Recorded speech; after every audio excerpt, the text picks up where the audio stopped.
Alors, c'est vrai que ce sont les plus anciennes tombes musulmanes de France qui ont été découvertes dans le sud de la France. Bonjour Catherine Richard.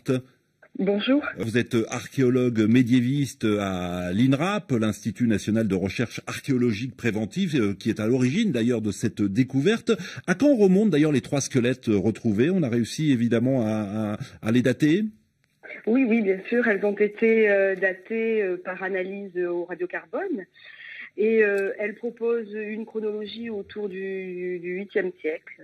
Elles sont tout à fait bien inscrites dans le Haut Moyen-Âge. Et par ailleurs, ces datations ont été mises en rapport avec à la fois l'histoire événementielle et les textes qui semblent indiquer la présence de populations musulmanes à Nîmes vers 720. Oui, parce qu'il y a des textes, effectivement, mais la découverte de ces 3 squelettes permet enfin véritablement d'avoir, on va dire, une trace matérielle, une véritable preuve du passage des musulmans au 7e, 8e siècle dans le sud de la France. Et oui, parce qu'il était quand même incroyable que au cours de l'expansion musulmane, qui touche bien entendu l'Espagne, le sud de la France ne soit pas touché, alors qu'on savait par ailleurs qu'il y avait également quelques épisodes de confrontation sur l'Italie. Vous en retenez quoi, vous, Catherine Richard, exactement?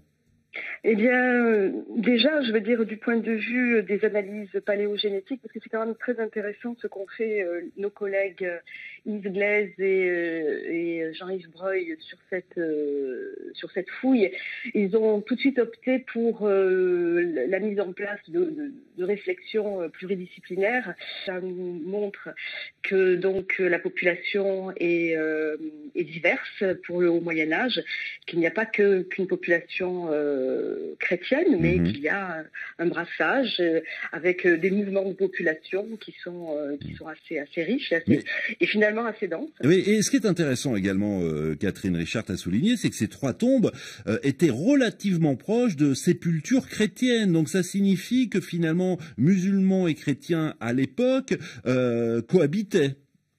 Oui, et c'est intéressant effectivement de le souligner, c'est-à-dire que ces tombes, les fouilleurs indiquent bien qu'elles sont dans une même zone funéraire.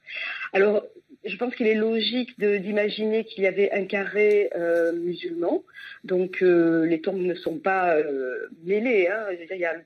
Ce sont des regroupements, et on peut effectivement imaginer que les zones funéraires sont peut-être partagées entre les différentes religions. C'est assez nouveau comme information, effectivement.